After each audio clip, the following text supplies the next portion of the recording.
recommander, alors il y a des MOOC qui sont très intéressants. Vous savez, c'est les cours sur Internet, Massive Online Open Courses. Et donc j'en ai suivi un l'année dernière, donné par les mines, et qui commence au mois de septembre, et qui s'appelle Problèmes énergétiques globaux. Et tout le monde peut s'inscrire, et c'est relativement facile à comprendre. Et ça explique tout ça, ça donne les données dont je vais vous parler. C'est que nous, en France, on consomme environ 4 tonnes équivalent pétrole par an, je crois.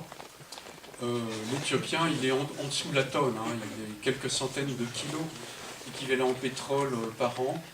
Et en fait, la moyenne mondiale est à 1,3 tonnes équivalent pétrole. Donc nous, on est au-dessus de la moyenne mondiale.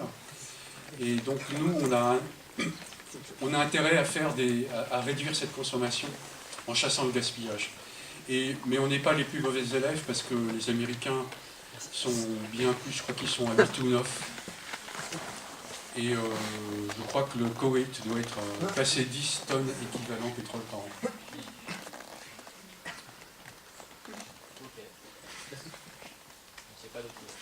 Et alors, ça c'est vraiment un bouquin passionnant, hein, mais il faut que vous ayez le temps de le lire. Mais bon. Il sera acheté au CDI. Et en 1968, il y a des gens qui ont déjà compris,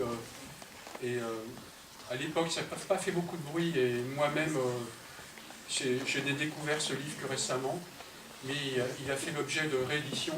C'est Les limites de la croissance, donc c'est par des Américains du MIT. The Limits to Growth, c'est le rapport Meadows.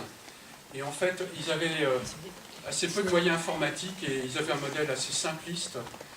Mais, comment dire, en fait, c'est un livre qui est beaucoup plus facile à lire, beaucoup plus court et qui a été réédité récemment et qui explique en fait ces problèmes systémiques en fait, de croissance, de la consommation, de la production, de raréfaction des ressources et aussi de croissance de la population.